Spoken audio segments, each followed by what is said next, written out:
Revolution in the Missions is the title of this talk. The Chumash War of 1824 against the California mission system. So welcome. A quick introduction to myself. I'm Joe Payne. I am a lifelong Santa Maria Valley resident.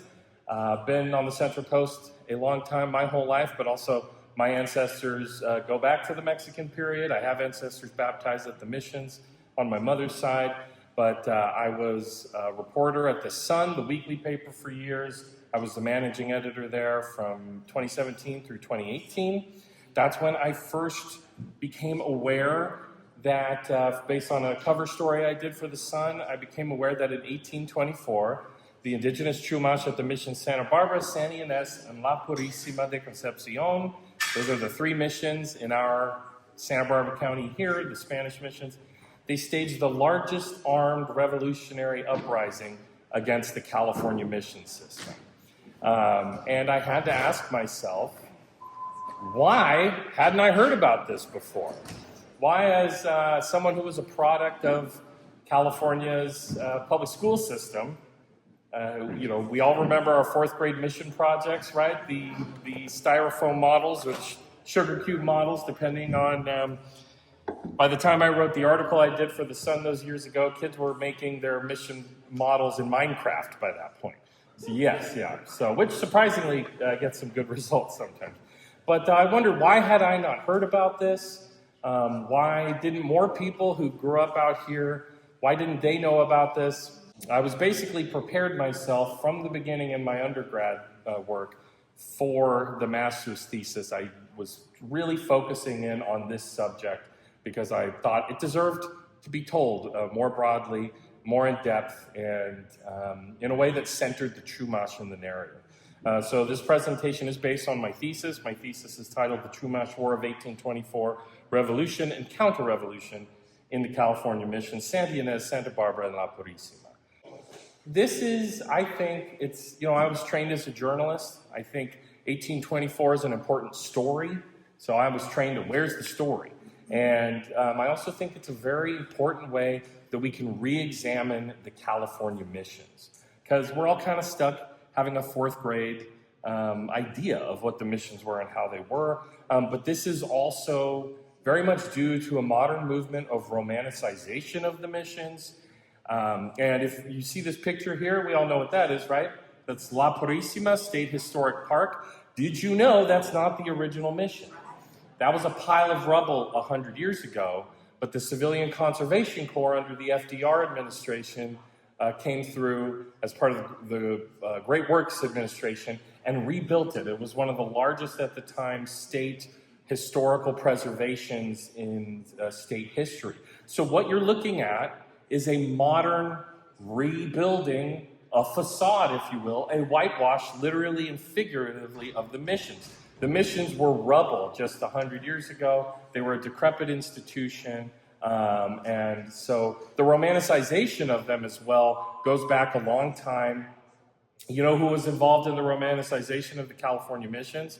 The Chamber of Commerce. The Chamber of Commerce was taking photos at the missions and showing everybody, oh, look, having someone in a flamenco costume and somebody else dressed like a Plains Native American, even though that's nowhere near what California indigenous people dressed.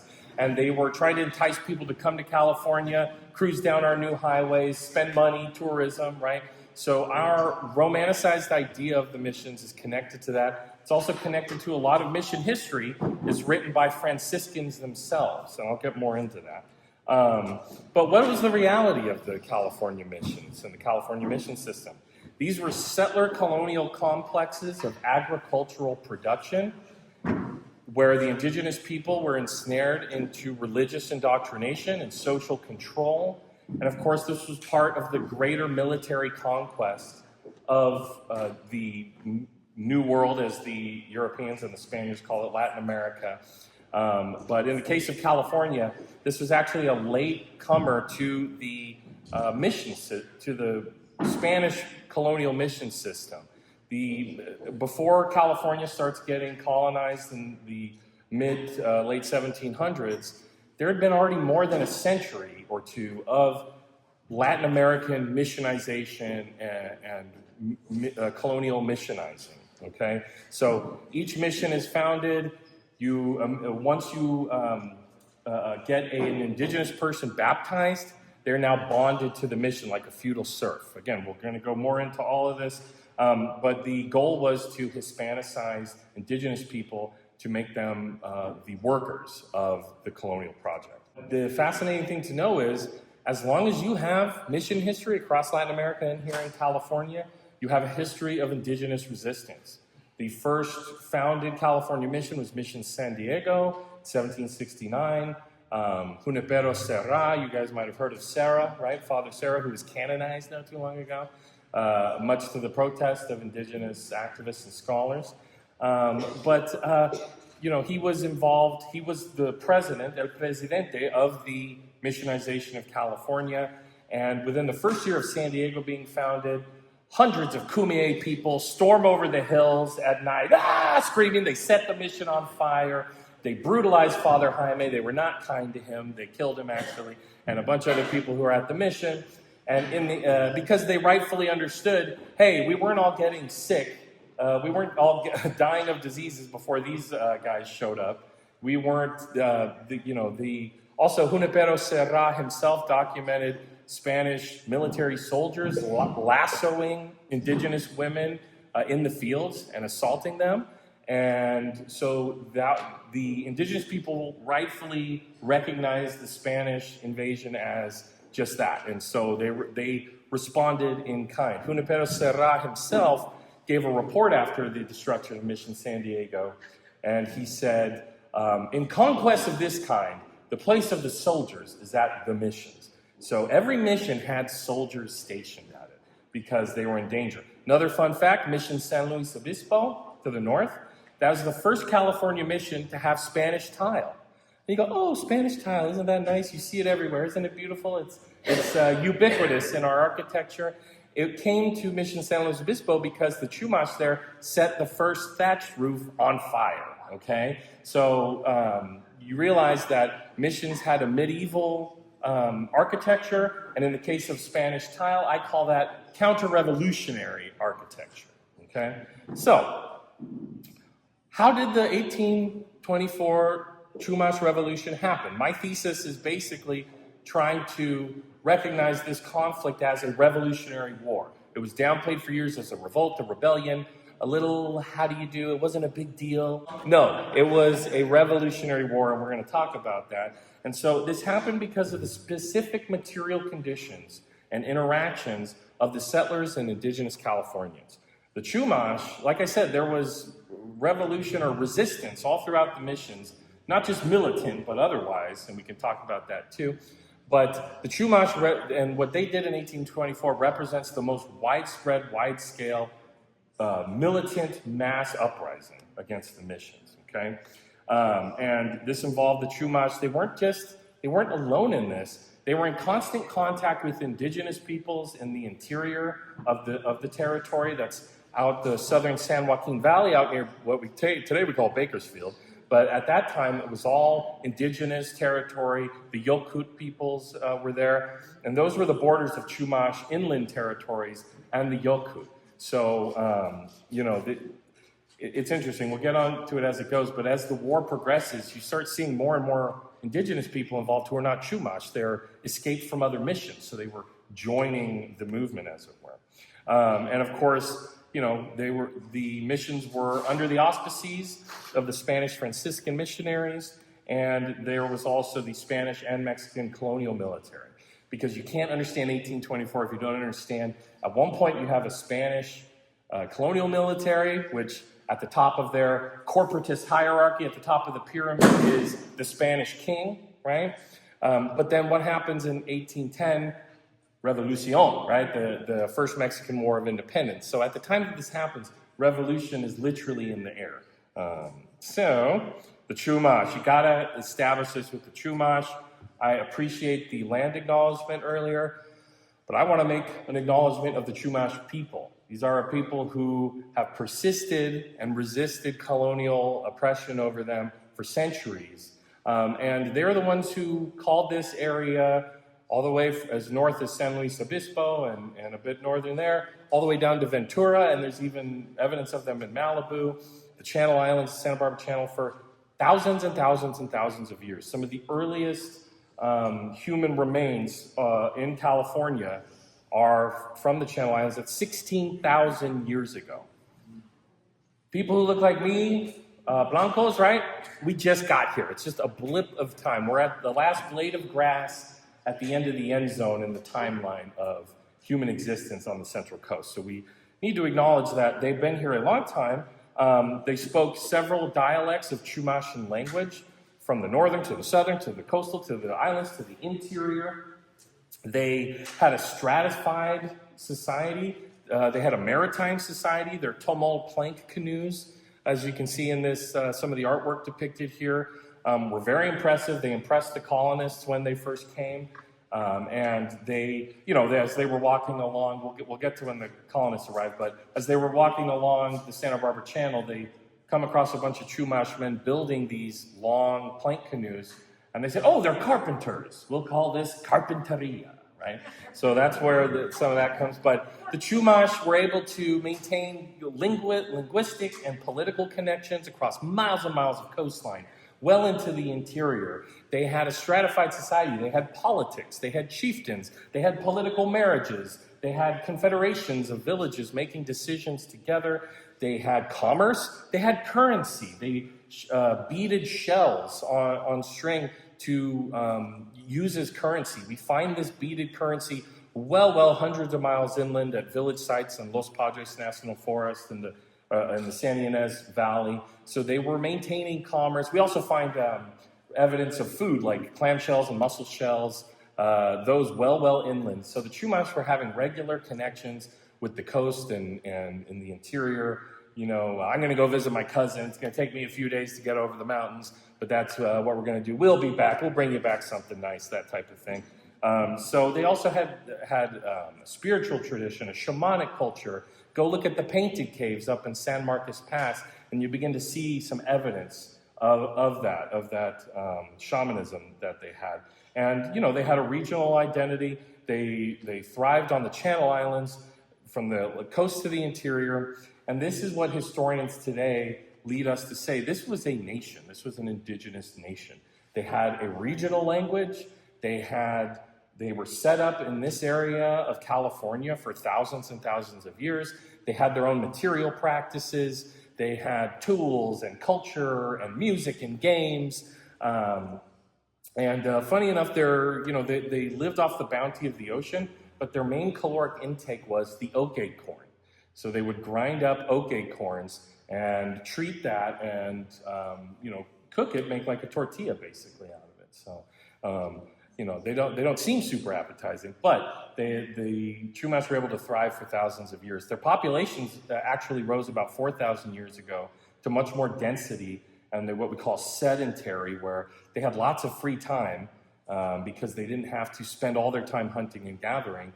They had a lot of, they were able to thrive based off of their material culture with oak acorns, the ocean, their canoes. They were taking advantage of the asphalt that bubbles out of the ground in the Santa Barbara Channel, lining their canoes with it, lining their baskets with it. I like to think some of them probably painted their feet with it, had the first sneakers, the first Nike sneakers. They're cutting it around, cutting it up out there.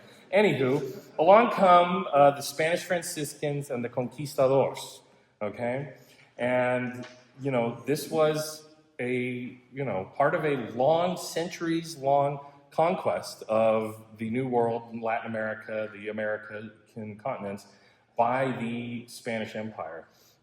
Before you even approach California mission history, like I said, there's centuries of Central and South American and Caribbean mission history. You can read books just doing comparative studies of the missions in Peru and the missions in Argentina and the missions here and all the different aspects of what was going on there. But make no mistake, it was a military conquest. They were after material goods. Silver was really the main export for Spain. Most of the gold Spain took from the New World was actually in the first several years of conquest. That was most of the gold the Mayans had already. They just took it from them.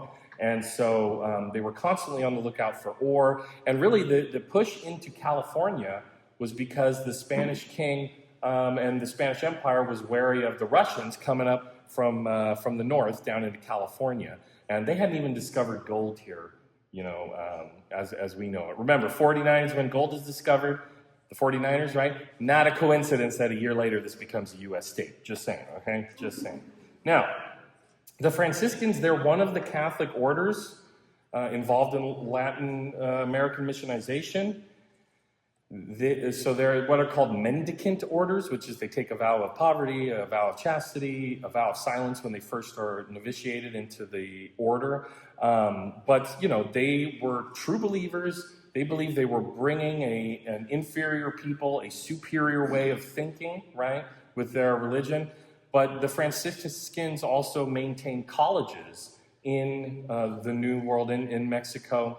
If you were to be a Franciscan in charge of a California mission, you had graduated from one of these colleges, and you were a full-fledged fray, as they say. And, Franciscans study all the things you would need to run a mission. They study basic architecture, so they know how aqueducts are built. They learn agriculture. They learn linguistics, so they can come in and learn how to pick up indigenous languages and therefore also indoctrinate them with the word. These colleges were called Colegios de Propaganda de Fide, colleges for propagating the faith. That's where we get that word, propaganda. Isn't that interesting? And so the Spaniards brought with them long-held supremacist ideology of religious and racial superiority. Okay, there's, they believe that they are bringing the good word, but also that indigenous peoples are either, this is charged language, I apologize, brace yourself. They believed indigenous people were savages and heathens, and they needed to be civilized, and we're the ones who are going to do it. The Cabrillo expedition came through the Santa Barbara area in 1542. This was a boat expedition. They immediately recognized in the Santa Barbara Channel, oh my God, there's thousands and thousands of people living here. The Chumash meet Cabrillo out on his boat. Immediately they paddle out to Cabrillo. Hey, what are you doing? What's this all about? Very excited to see them. They showed a lot of knowledge. They were able to communicate. You are those weird guys with the hair coming out of your faces. We've heard of you. They knew about Spanish, along the Colorado River in Colorado. The Chumash here in California knew about things that were going on all the way across the continent. Think about that. Really quick aside, Cabrillo's an interesting story. He stays out on the Channel Islands. At one point, he slips and breaks his arm. No! Right? And then he dies before his expedition is finished because his arm goes gangrenous. They go up and back down the coast. So, a bit of a comedy of errors on that part, right? But the Portola expedition comes through in 1769. This is a ground expedition of Spanish settlement. This was in the first year Mission San Diego was founded, okay? So Mission San Diego was founded. As soon as they do that, this expedition starts going through. They come along the channel. That's when they see Chumash building canoes, and they say, we'll call it Carpinteria. There's a Franciscan named Juan Crespi who is documenting all this stuff, and he sees Santa Barbara, and he's just like, this would be a great place for a mission. This would be a wonderful place for a mission. And we know he was right about that. They document a lot of things about the Chumash, that the way they lived, a lot of this stuff I've shared with you that is also verified by archaeology. But they also, recognize things about the Chumash that startled them and threatened their way of thinking. Like the Chumash had integrated into their society transgendered women. These were people born biologically male who were living in the women's social roles, dressed the way the women were, wearing their hair the way the women were, doing the things they were doing. They even had marriages between trans women and men. And again, yes, that was in the same year that Mission San Diego was founded. That's at the bottom there, you see kind of the Portola expedition kind of meeting with the Chumash. It's very interesting. As the Portola expedition goes along the Santa Barbara Channel and they go after village of Chumash people, the Chumash just keep sharing more fish with them, dried fish, than they can even carry. They're like, hey, let's dance, let's play music, let's hang out. And they have to fire their guns into the air. Just leave us alone, please. We need to sleep. You guys are just, please let us sleep. We have many more miles to walk, right? So the Chumash had a culture of feasting and revelry, and they were friendly to the Spanish when they first arrived. So how did missions have a foothold? If the first mission, San Diego, gets burned down in the first few years, how in the world do they maintain themselves? Well, there's a very important and pivotal frontier institution called the Presidio. And a Presidio is just a military fort and barracks. There was one in Santa Barbara. If you've ever been downtown, the De La Guerra Plaza. Everybody know about that? Yeah, and the Historical Society there. That's not the actual Presidio. That's a rebuilt, modern reimagining of the Presidio. De La Guerra Plaza is named after the guy Jose de la Guerra, who we'll learn about. He was the comandante of the Presidio at the time of the revolution. But again, they were a fort and barracks. You can see that in the upper image. That's a depiction of the Santa Barbara Presidio. The Presidio was founded before the Santa Barbara Mission because there were so many Chumash living in the channel that the Spanish recognized there's no way we're going to be able to start a mission here. There's way too many indigenous people here. We're going to get burned down again. We don't want another San Diego, okay?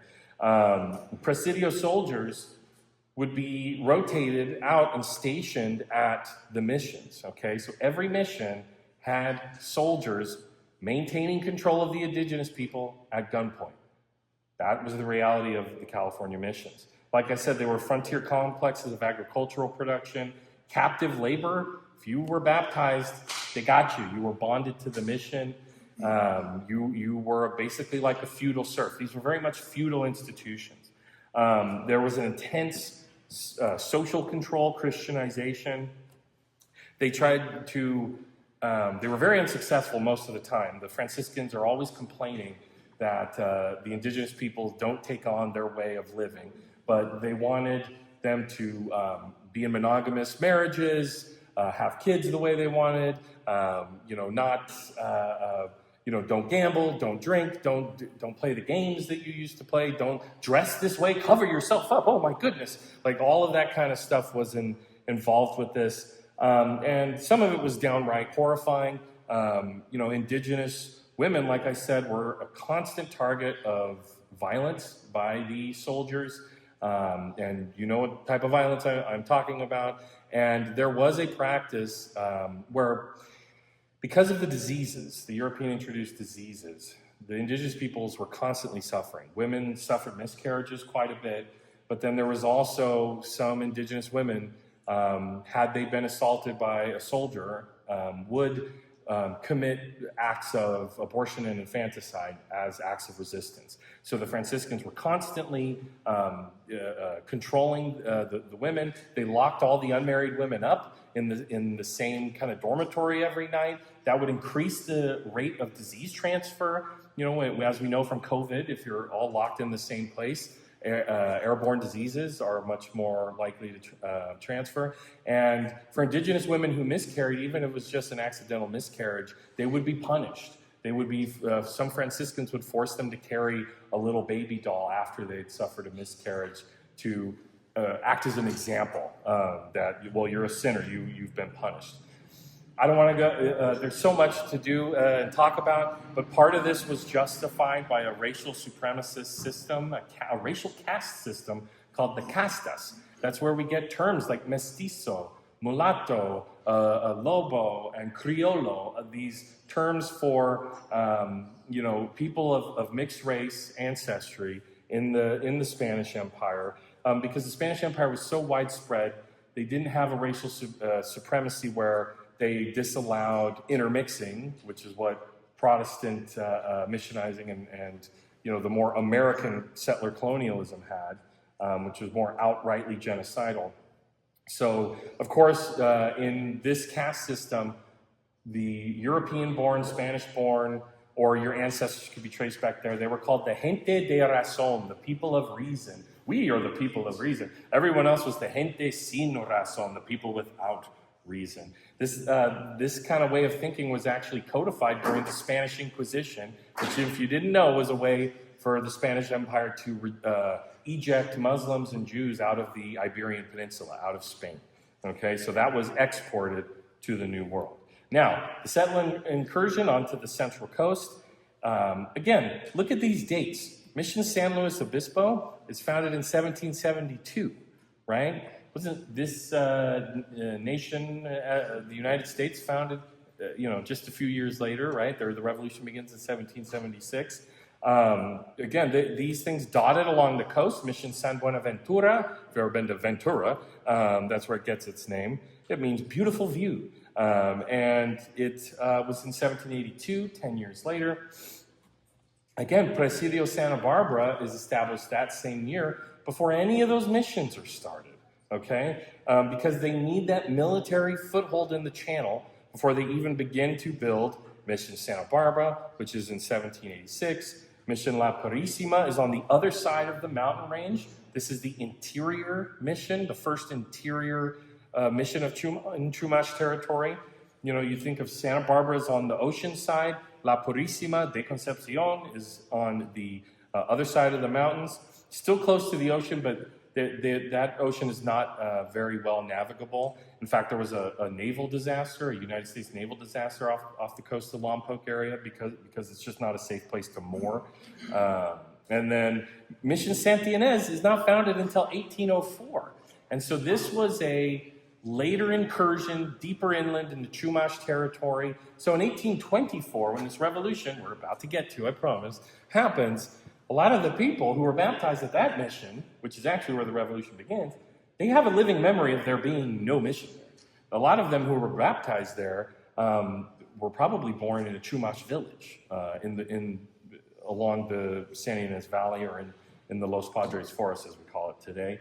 And this is kind of a fun side story. Mission La Purisima, the one where the State Historic Park is today, that's the second location of Mission La Purisima.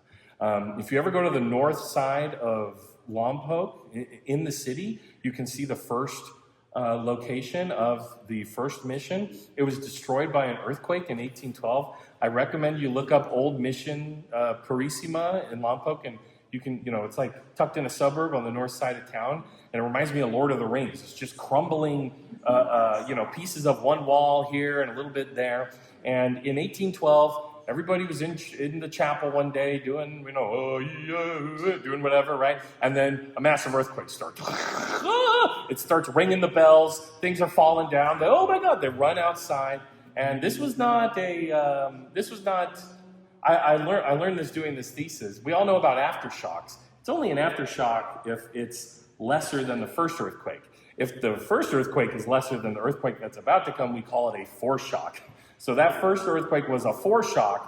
Everybody was standing outside because they knew that was a possibility. And then the real earthquake happens, and they all stand there and watch as Mission La Purisima tumbles in on itself, crushes all the vestments and all the paintings and everything they have. The adobe village where most of the Chumash people live is toppling over. Everything's all skewed and bent. And then within like a week or two of that, a bunch of rains happen. Oh, first of all, the earthquake split this massive chasm in the hill. You can see it still, this big cut in the hillside. Then a bunch of rains come and a huge mudslide just comes through, blah, through the whole mission grounds. Sweeps everything. So if you really were a true believer, I tend to feel you would think there was a message somewhere there, but no, it's always God is testing us. We'll do it again. We'll set it up again. So they set up Mission La Purisima número 2 down the road a bit, actually closer to the river, closer to the road, closer to Mission Santa Ynez technically. So keep this in mind.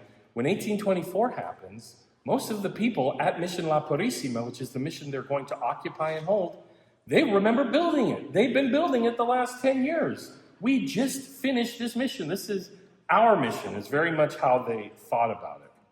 Now, the Mexican War of Independence definitely influences things. I'll try to make this quick, but it's interesting. In 1804, Napoleon Bonaparte unseats the Spanish king as part of the Peninsular War. That creates this cascading crisis of legitimacy across the Spanish colonies. If you don't have a king, who's in charge? And what's going on all around the world? I very much try to situate what the Chumash did in what we call the Age of Revolutions. And that is because in the United States, all across Latin and South America, in other areas of the world, people are saying, screw this king nonsense. We are our own people with our own nation. Constitution, bro, boom, mic drop, right? So they are trying to start their own nations.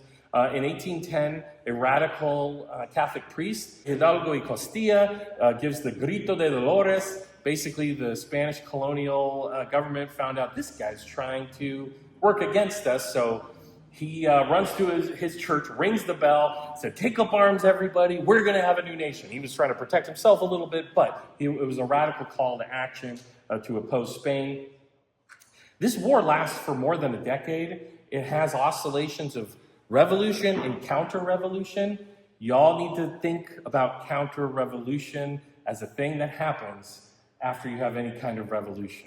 And whether you think about what we're living through right now as a counter-revolution, or the reactionary turn after the Civil Rights Act as a counter-revolution, or the Jim Crow happening after Reconstruction as revolution, counter-revolution, this is a thing we should all think about. But at one point in the late 18 teens, there is a conservative reaction against the revolution. There is a Mexican king, what do you call that? What did Napoleon call himself? An emperor. There was a local Mexican monarchy, the Iturbide Empire. So that's called the Mexican Empire. It only existed for like a couple of years. It was not long lasted until he was deposed. So you have a revolution, a little mini counter-revolution, and then another revolution. So in the year that the Chumash are rebelling, Mexico is drafting a new constitution. I've seen the circular letter. That's a letter that's sent to all the missions and all these padres, who are all Spaniards, by the way, who identify with Spain much more than Mexico. They're being told, hey, it's time to swear allegiance to the new secular state and our new constitution. They were not happy about this. So swirling all around the missions and the indigenous people and all this stuff was politics, okay? And like I said, Alta California was an unsettled colony of Mexico. So they're forging this constitution. They're going to give indigenous people rights. And they go, yeah, but not Alta California, because that is still just basically a colony. So Mexico itself, in its earliest iteration, was its own settler colonial state. And as the revolution is progressing, more and more of the Mexican military stationed at the missions are not full Spaniards. The officers and the leaders, like Jose de la Guerra, the comandante at the Presidio, are, but they are increasingly a multiracial coalition of people from Mexico, men from Mexico, who, guess what, if you're part of one of these lower racial castes, you join the military, you've just bought into some level of whiteness, basically, and you have raised up in caste. And literally the soldiers, who might look similar to indigenous peoples, have them at gunpoint. Instead, they're saying, I don't do the work anymore, you do the work. This will factor into the revolution as well. Now, the conditions at these local missions, the Chumash people, all indigenous Californians faced waves of disease from Europeans. Some of the estimates are up to 90% population loss just from the initial contact. So a lot of the settlement that was done, or the conquering, there wasn't much conquering. The Aztec Empire, the Incan Empire, they had largely collapsed just due to disease before the Spanish ever arrived. So if you're concentrating people, there are a lot of historians who look at the missions. Some of them are indigenous activists. And they look at missions as basically plantations with bells on them.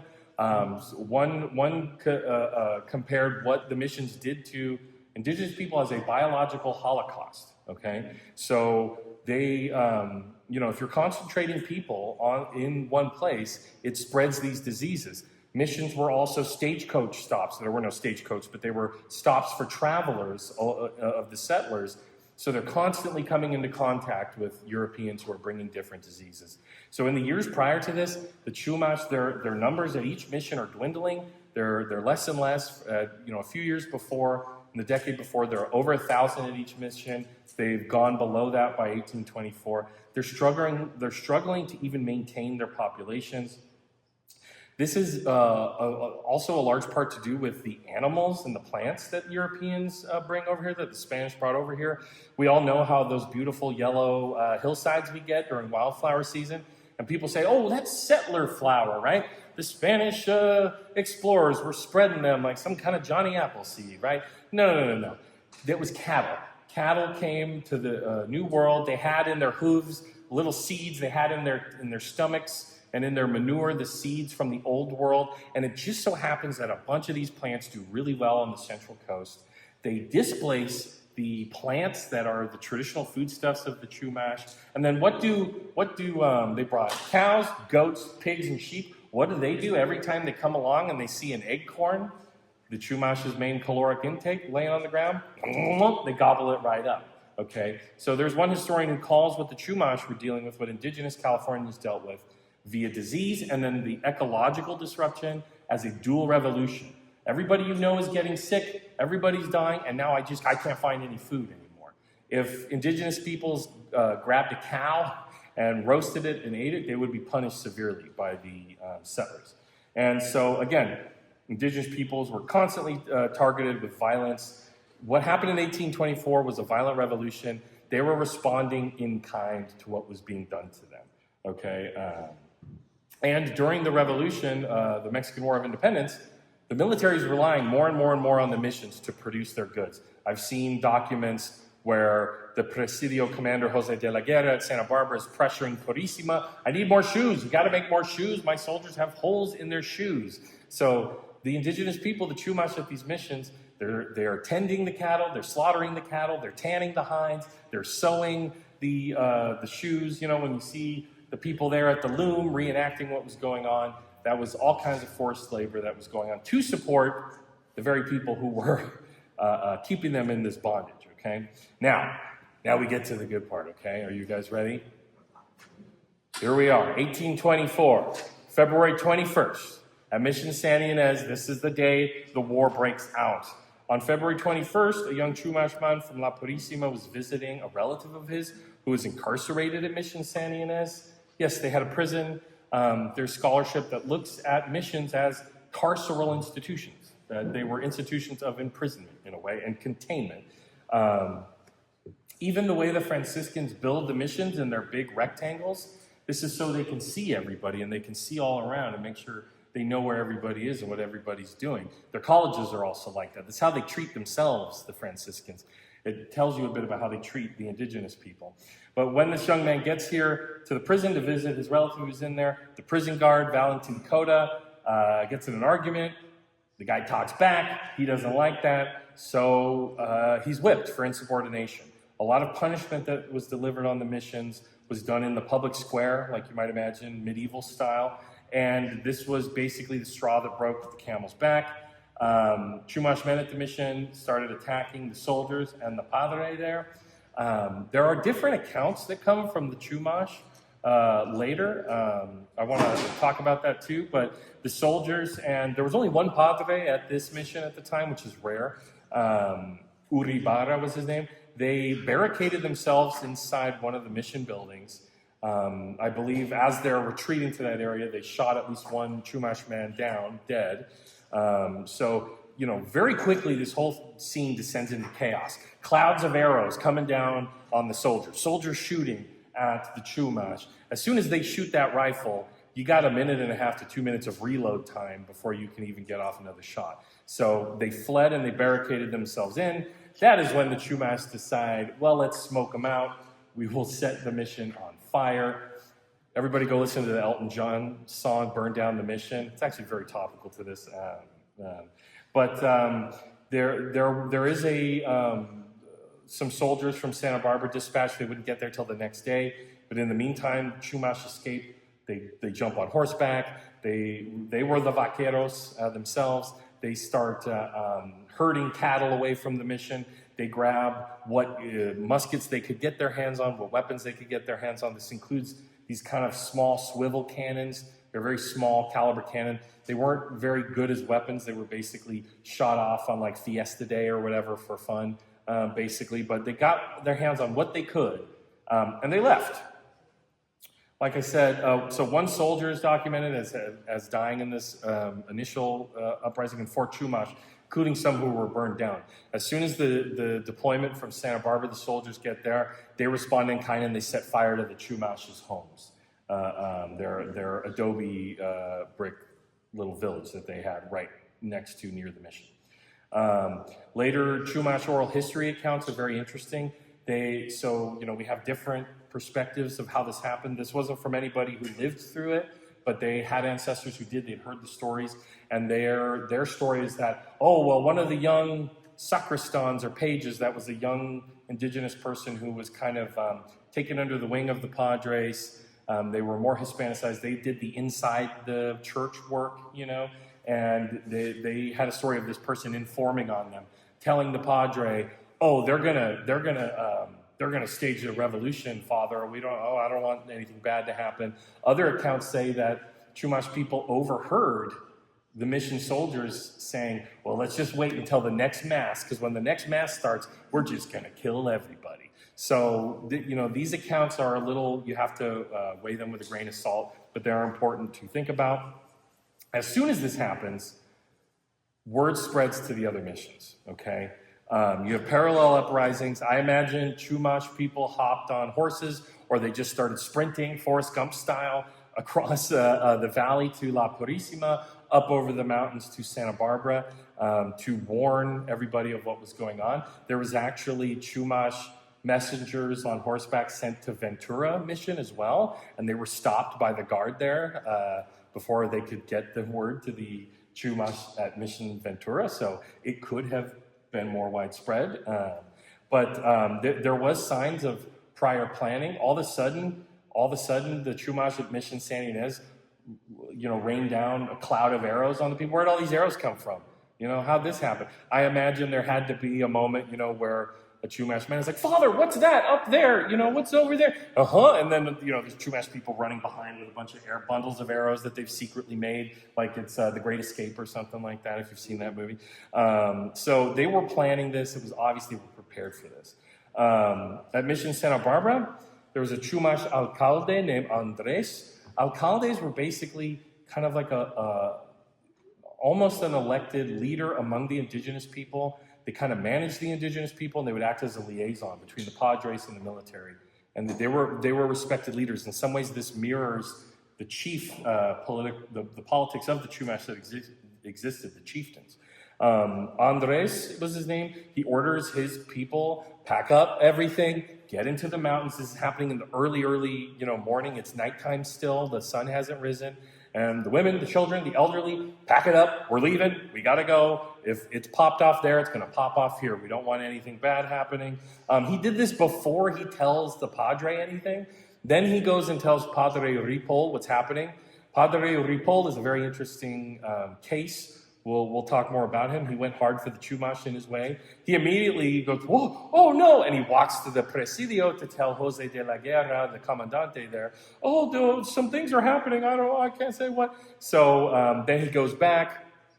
It's all Chumash men. They're all armed. They're all ready to go. Some of them want to kill him, and some of the other Chumash are like, no, we're not going to kill Padre.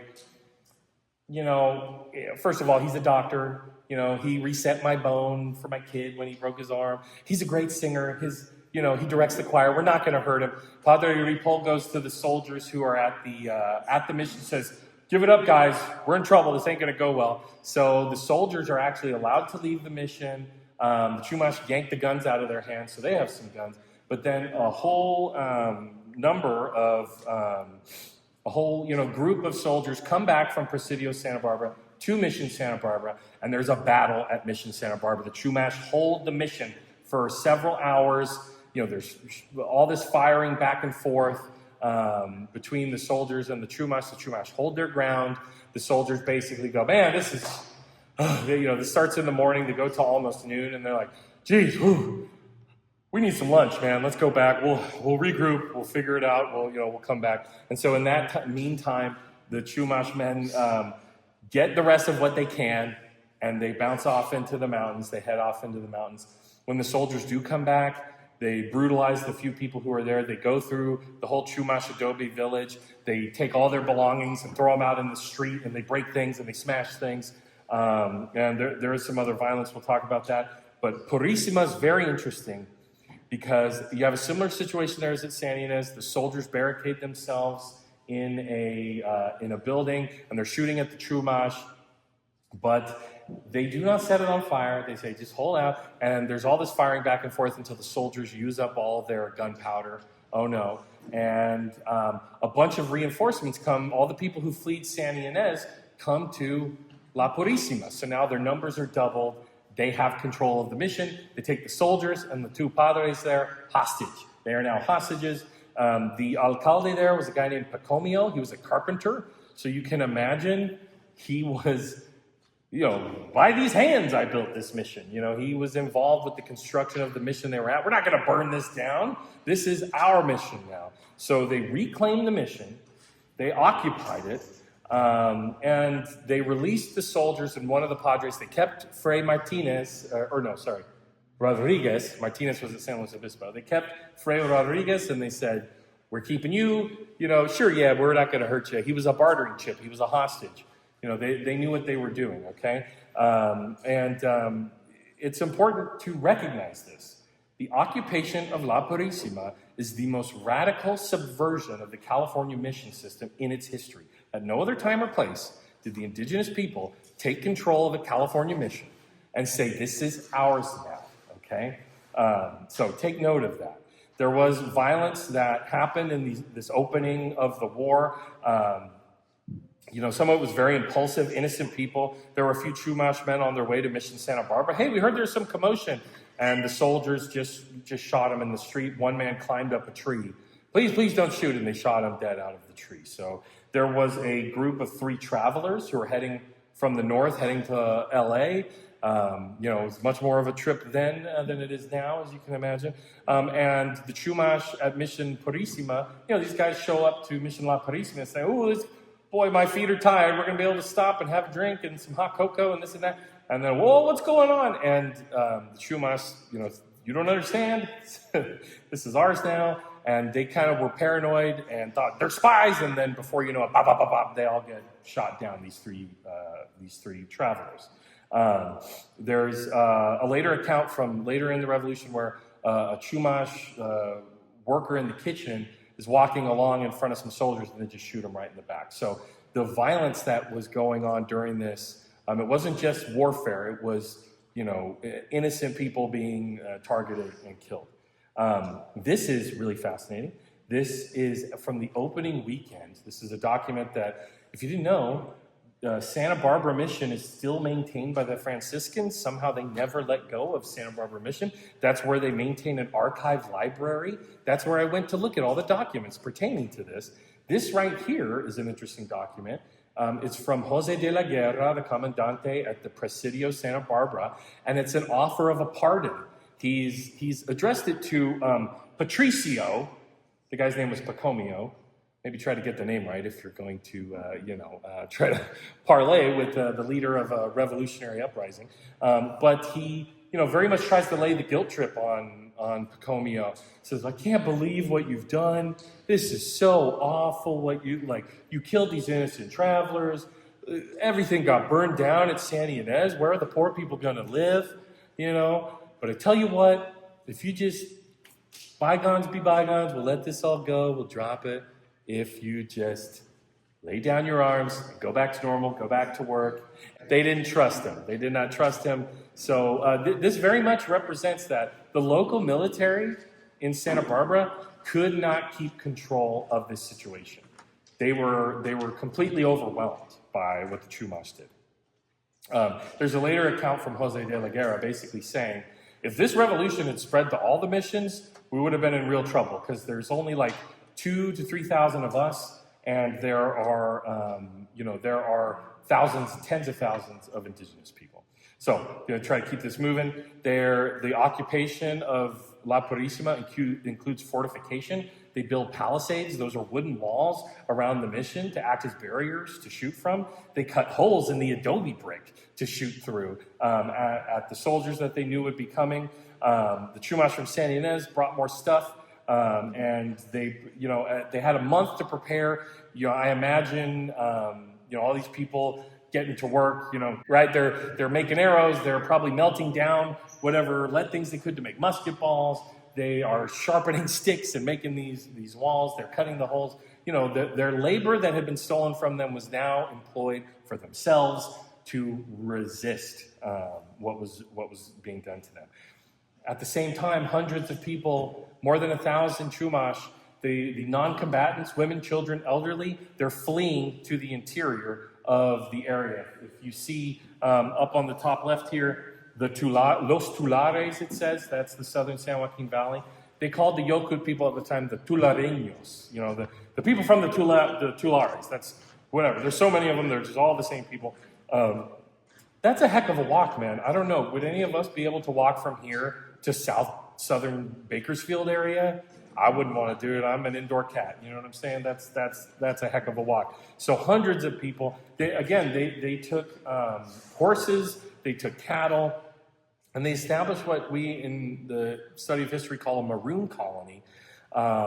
You see this in Jamaica. There was a massive slave uprising, and the self-emancipated people, they'd go down a canyon or a hard-to-get-to place and establish a little colony of their own there. So if anybody was going to come and try to get at them, they had a real hard time getting there. And as they tried to get there, there'd be Rambo traps and spikes and other things, and ambushes and all kinds of stuff that would happen. I have an account from some of the soldiers. They're living at Buena Vista Lake, the Chumash. And when the soldiers go out there to try to deal with them, they're like, I can't, I'm getting bit by bugs. It's hot. The Central Valley is, oh my God. I'm sure it was, they felt the same way. I know I do. But they were like, I can't deal with this. They can live out here. They know how to live out here. They can eat the mussels and clams in the lake. And we're dying out here, man. This is interesting. Before these Chumash arrived, they sent messengers, emissaries out to the Yokut on horseback to get the message out. They did diplomacy. This is why I say the Chumash had organized military. They had diplomacy. This isn't just a little revolt, as the Franciscan historians would say. This was a revolutionary war. And not only did they rely on their indigenous knowledge of the land, of how to live off the land, but they were also doing things that they were learning from the radical Mexican period and from they were showing elements of statecraft, basically. And a few Chumash even got in their canoes. They unearthed the canoes that were still around, and there's only a few dozen off to the Channel Islands, because, again, they knew this stuff is popping off. It's going to be violent out here. So it's important to note that I mentioned a lot of this stuff. I just talked about it. But even if you weren't taking up arms and occupying La Purisima for a month or fighting the soldiers, even if you just escaped from the mission, that was a radical act. You were removing your labor, which was stolen from you and kept to fuel the colonial institution. Even if you took your labor away from the mission, that was radical. Because, guess what? Now all of a sudden, all of the material economy of the mission and the functioning of the mission is completely hobbled because all the people who do the work are gone. There's a really interesting back and forth between Jose de la Guerra and a soldier at Santa Ynez, and de la Guerra is complaining to him, how come you can't control the horses? How come you can't do this? Why aren't things more in control? And he's like, bro, they took all the horses. They're all gone. What do you expect me? This isn't my job. I'm not supposed to do this. How dare you? There was many modes of radical action that were going on here. So really quick, it takes a long time for the colonial authorities to mobilize because, look at this. This is a big sprawling chain of missions. They have to get word to Governor Arguello in San Francisco, who's then got to talk to the Presidio in Monterey, and they got to go back and forth, and they got to pool resources. They got to figure it out. The northern missions like San Miguel and San Luis Obispo are giving him reports on what's going on. Some of it is not accurate. And he's getting very annoyed with Jose de la Guerra. You can't control what's going on here. What's wrong with you? He sends a deployment of 100 soldiers from Monterey to put down the occupation of La Purisima. That is the Battle of La Purisima, which happens on March 16th, 1824. More than 100 soldiers show up in the early morning hours. The battle waged for hours. The Chumash had only a few rifles and bows and arrows, and they fought for hours against a battalion of well-armed, rifled soldiers. They had 2 4-pound cannons, okay? That's a high-caliber cannon against people with a few muskets and bows and arrows. So the Chumash were definitely outgunned. They still fought for hours. The Mexican military, colonial military, only lost one soldier, and 16 Chumash were killed in the battle. Many more were injured. So, when you go visit Mission La Purisima State Historic Park, and you look around at all the little, trinkets and the visitors center, and again, the rebuilt mission in the modern time, that was a battleground.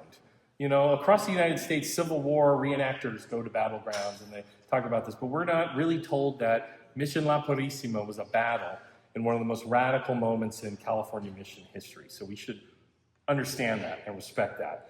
The counter-revolution begins in earnest after the surrender of the Chumash. They sent out Father Rodriguez with a white flag to stop the shooting.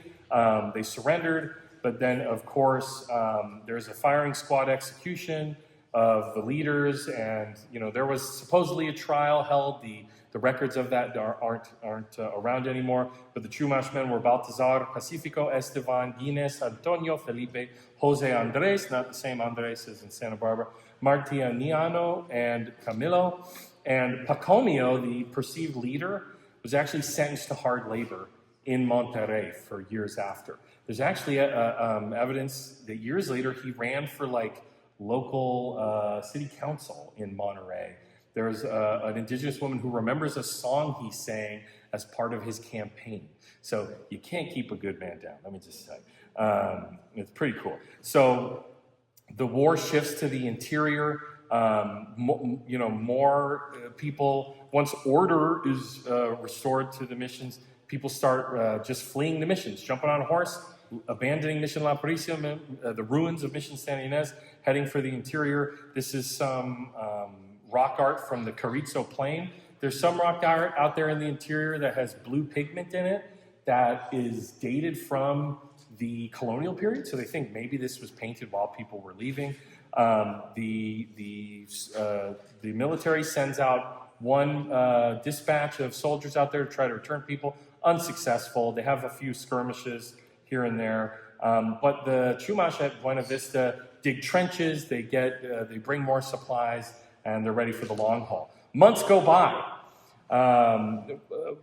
Padre Ripoll of Mission Santa Barbara, he really did go hard for the Chumash. He was very sensitive to them. There's this long letter written from him to the president of the mission, Sarria, where and this is something that has continued in the scholarship by the Franciscans, where he basically argues, they weren't mad at us, it was the military. The military are so mean to the Chumash, not us. We love them, we're great. It's the military's fault. They're very, very, very mean, and the Chumash never would have done any of this. They love us. They love the missions. They love working for us all the time. It's because of the military. They need to be nicer. And so the president of the mission, Sarria, brings this to Arguello. Arguello goes, fine, whatever, we'll write a pardon.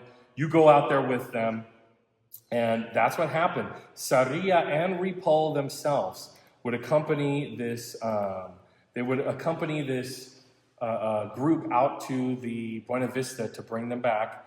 This is from this letter that Ripoll wrote. This is his account of what Andres, the alcalde at Mission Santa Barbara, the guy in charge of the Santa Barbara Chumash, the Chumash man in charge of them, this is what he reported that he said to him. What are we to do at the mission, since the soldiers have robbed all our belongings, our seeds, etc.? We shall maintain ourselves with what God will provide us in the open country. Moreover, we are soldiers, stonemasons, carpenters, etc., and we will provide for ourselves by our work. So, you have to understand this is what Ripoll said that Andres said, but this tells you a little something about the radical self-determination and the agency that the Chumash were exhibiting. So again, the Spanish go out there in another expedition in June of 1824. They have the pardon from the governor. The Chumash meet them on June 10th near the lake, just a dispatch of basically their leadership saying, hey, we need to meet and parley first. They have flags of truce, again, statecraft. The next day, the pardon is read in full to all the Chumash there, translated, so they can understand what it means. Basically, the Franciscans in the military are playing good cop, bad cop. You have accounts from a soldier who's saying that the padre is man, you guys took all the best singers, and we gotta sing the Vespers coming up. And I'm looking at my whole soprano and my alto section over there, and how are we gonna sing it? You guys took all the best singers with you. But meanwhile, another soldier gets impatient and says, listen, it's hot, it's cold, we're getting bit by bugs. If y'all don't come now, we're just gonna start shooting you. So there very much was a good cop, bad cop kind of thing going on. Once it was decided that they would end the war, the truce is accepted. The Chumash and the Mexican military, fired guns. They waved flags. And the next day, they kind of did a mass, which is, again, this Christian, the Christian missionization working as a bit of a salve to try to smooth over the division. You see how potent that was in the settler colonial enterprise. But it's really interesting. This is that quote from Jose de la Guerra, who said, I really do believe if this had spread, we would have been in a lot of trouble. The few troops to restrain the hostilities. We always find ourselves continually moving. For this reason, it can be said to be in a constant campaign in order to secure us against their plots. This shows you how weak the settler colonial project was in California. It was easily disrupted by the Chumash. The legacy of this is the mission system is disrupted. The Santa Barbara area missions would never produce in the same way they did. Santa Barbara is called the queen of the missions because it's so beautiful, and it is beautiful to be in Santa Barbara, of course. But the Junta de Fomento in Mexico, in later that year, they don't recognize what happened, but they do mention, the way we approach our colony. Such as the people in the Santa Barbara Channel, to whom visits or messages prepared with the greatest care can be directed in order to establish the desired relations. So this is very much a bureaucratic talk for saying, oh my, we have to approach these people in a certain way because they are formidable. And, our project was severely disrupted by them. The interior of the state was a place of intertribal resistance. There was a repeat in 1828, a Stanislaus Rebellion in the Northern Bay Area missions. It wasn't as widespread as this one. And in 1833, the law is signed, secularization, the missions are disbanded, they're taken out of control of the Franciscans. And 1834, 10 years later, they are formally secularized. The indigenous people are no longer bonded to the missions. There's an account from the 1830s of a trapper at the foothills of the Sierra Nevada, way inland even from Buena Vista, and there's a bunch of Chumash just living up a canyon.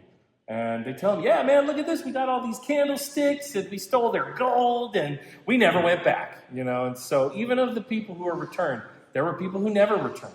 There were Chumash people who fled and never would return to the missions. The Santa Ynez Band of Chumash Indians was federally recognized in 1901. Those, if you don't know, there's other Chumash groups. They're the only federally recognized one.